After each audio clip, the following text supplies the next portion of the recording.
NextGen Economy Podcast, accelerating breakthroughs. The NextGen Economy podcast is all about young people making waves in business and innovation. We interview some of the most inspiring changemakers out there who are developing creative solutions to achieve the Sustainable Development Goals. If you're looking for a dose of inspiration and some practical tips on how to make a difference in the world, this is the show for you. The NextGen Economy podcast is brought to you by ExO Angels and sponsored by Island 17, Dream Tank, ExO Economy, and Futureville. Visit us at nextgen-economy.com. Hello and welcome to the NextGen Economy podcast, where we will be addressing global issues and tools like Web3, blockchain, gamification, metaverse, cryptocurrency, NFTs, and DAOs. My name is Heidi Cuppari. I'm your host today, and I have here with us Aleeza Jahan, a 16-year-old developer. And we are so excited to have you here, Aleeza. Let's jump right in. Tell us a little bit about yourself and something fun about your life that we might not read on your bio. Hey Heidi, thank you so much for having me here. Really appreciate it. So as you know, my name is Aleeza Jahan. I'm 16 years old. I live in Vaughan, Ontario. Something interesting about me that you might not know in my bio is I'm a huge foodie. I love exploring different restaurants in around Toronto. That's one of my favorite things to do in my free time. Oh, I'm so glad I got to know that. Me too. I take pictures of food everywhere I go. I'm always taking pictures.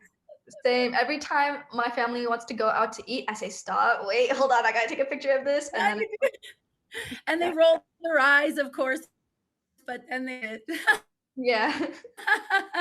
That's awesome. What's one of your favorite dishes? I love pasta, so I'd say like a good lasagna. Good lasagna. Oh, I have a good one for you. My aunt makes one from southern Italy. She was born there. It's not gluten and dairy free though. She won't make a version of that. So Aleeza, tell us, you came to be here. What an incredible story, really, of how you came to be here right now on this incredible podcast that has global partners like the ExO Economy, ExO Angels, and a lot of different organizations in the midst, like XPrize. And I know it's kind of something that you got really excited about when I met you. And here we are a few months later doing a podcast. And then you're also going to be doing a panel with Singularity. So tell us a little bit about your passion for technology and what brought you to ETH Denver. And just about, your interest in the space. Yeah, so I've been interested in the space for about a year now. So I've recently been building my skills in a bunch of different areas, attending hackathons. And then when ETH Denver came around, I actually got sponsored by a DAO called Padawan DAO to go to ETH Denver. So I was super excited. It took me like a month to convince my parents, but once I was able to do that, I was super excited to go. And so, yeah, I was able to fly to Denver.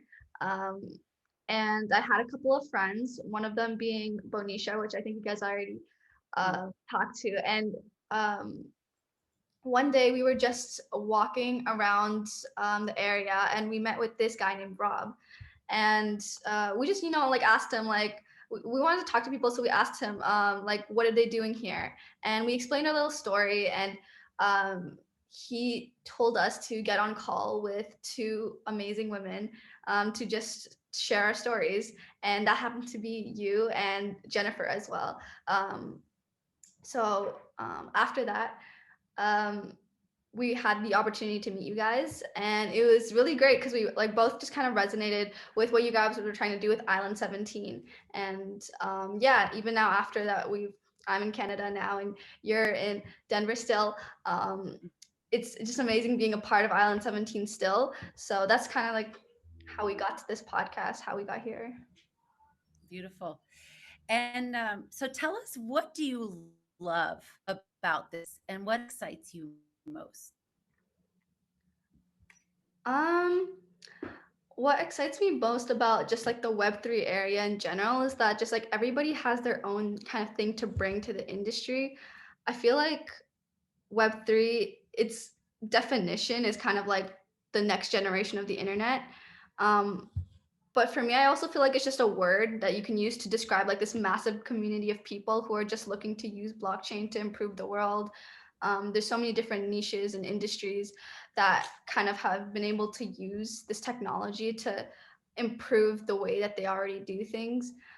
So that's kind of what excites me about it. It's just everybody has their own thing to bring to it, and there's no, it's almost like there's no area or industry that can't kind of combine with this area of blockchain and Web3 to create something new. So that's what really excites me about it. That's fantastic. What you're talking about, it really is the use cases. And that's something that got me really excited actually when I started exploring the space in 2017. While a lot of people were focused on the technology itself, I immediately was thinking about all the use cases in all different aspects of society that could really help us achieve much more exponential growth towards humanity's greatest challenges. Um, and so that would be my next question actually was, as a developer, you are a developer. Tell us a little bit about how you got started being a developer. And as you go through hackathons, what do you see is this greatest opportunity? And I think you're talking about the use cases. Maybe you can choose a couple. Yeah, for sure. So I would say so first like how I got into developing. Um like I love developing, but I wouldn't say I'm the most like amazing skilled developer yet. So I recently got into developing actually because of blockchain. So I did a few web design stuff here and there, but once blockchain and Web3 kind of caught my attention, I decided to teach myself Solidity, which is a programming language that Ethereum uses to create smart contracts. So after doing that and after attending a few hackathons in the space, I was really able to get a sense of how to make these simple smart contracts. And what I really loved about it was just the versatility of it because you could do so many different projects just with this one skill. I can talk a bit about like the recent stuff I've been looking into in terms of hackathons and applications, like you said. Like I've been looking a lot into supply chain stuff for um, smart contracts. And the reason why is because this one kind of framework of making supply chains a lot more like accountable and a lot more transparent can help a lot of different industries, whether it's like the agricultural industry, like there's a whole supply chain of how like food can get on your table. And there's a bunch of different kind of checkpoints that it goes through, and making that process more transparent can help a lot of people and help a lot of lives, especially when food is such a big part of um, our world and our health. That's just kind of one use case. And that can be like transferred into a bunch of different supply chains. Like I've also been looking into the blood donation supply chain. And that was something that I looked into for my last hackathon that I did. So yeah, that's just one that I'm looking at, but like there's a bunch of different applications. But yeah, I think there's just a lot of opportunity in hackathons, especially just to um, build that confidence and build your confidence in building, but also just build your confidence in like pitching and ideating and using your creativity amongst a bunch of constraints. Yeah. Wow. That's amazing. I have a feeling people watching are saying, how does a 16-year-old girl get to learn about supply chains and the inefficiencies of supply chains? Without it. So did you learn about supply chains through hackathons, or was that something that you just were interested in just reading in the socioeconomic landscape of the world? Yeah, so I actually did not know anything about supply chains. It was actually through a hackathon where I was like, what can be an application of blockchain that is kind of on the more social impact side? Because that's what really resonated with me. And that's where I kind of found like this could be a really almost, I wouldn't say easy, but a very simple solution to such a complex problem. And I thought that was like, those are one of the best solutions, something that's simple, but also solves a complex problem. So that's how I kind of got into that area a little bit. But yeah. Yeah, and so you talk about social impact. So that's something that, and I know you know this about me, and probably some of the viewers has seen me talk in other areas about this. But I believe that, you know, your generation is already looking at how to use technologies to leap forward for humanity and the planet. And perhaps we just don't notice that. And that's one of my biggest, you know, one of my reasons to develop this with youth, right? Because it's really about what you think is fun, what you want to do in the world, not the sake of the technology. That's the way I look at it. Do you think that, would you say that a lot of your peers also is proving that point? Like that there are a lot of people your age that would, if they knew this exists, would like to use it for good? Or what would you say about that? And how did you come to social impact interests? Yeah, 100%. That's, I think it goes back to that blockchain in general is such a versatile area and such a versatile thing that if people had the opportunity to learn more about it, like I know some of my peers, I have some friends who are also into blockchain, but I know like just in my school, there's like a bunch of people who don't even know what it is. So I think if people got the opportunity to learn more about it, just because it's such a new technology, I feel like everybody could bring their own kind of thing into it and bring their own kind of ideas to use it for applications like social impact and stuff like that. Amazing. Yeah, and that's kind of what we believe, you know, in terms of how we're building out Island 17, is that when you play this game, doesn't matter what your interest is, you could turn that into income revenue producing uh you know, action. You can use it as an asset to make, ultimately, I what I've lived my life, I've been through a lot. So as many, have many people to come to different conclusions, and kind of a lot of people end up realizing that if you follow your passion, if you follow your bliss, uh, then doors open where they might not have been before. And one of those reasons is what we see is that every human has a different path, right? So, how can we just plug everybody into the same path? It doesn't work for everyone. So, this technology allows people to ultimately will allow young people to do anything you want, whether it's our game or other blogs, is to find something that you, it's your heart, find something that you want to change in society, that you want to, and then address and then set it to income revenue. And that, what do you think about that as a recipe for peace? That's exactly really funny because I was going to say that Island 17 ties perfectly into that because it gives people that opportunity to kind of, like you said, solve things using gamifications. Like it gives people that opportunity to choose whatever they're passionate about and have like the structured way of being able to innovate in that area and use this technology to one, create revenue for themselves, but also to solve a problem. So I was going to say that ties in really well to exactly what I love about this phase.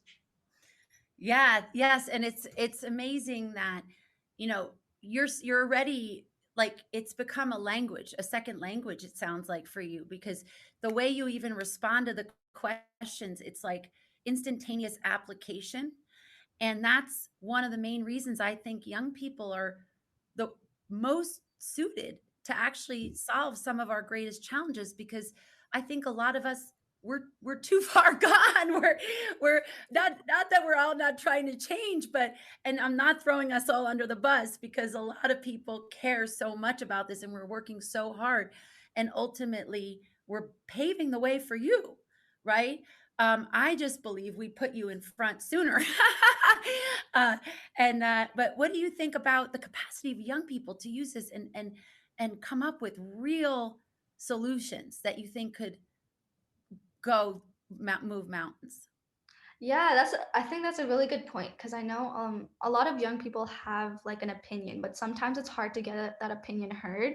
And it's like when I meet people like you or I meet people like the people I've met at ETH Denver, it's amazing to have my opinion actually be heard and valued, especially being in Island 17.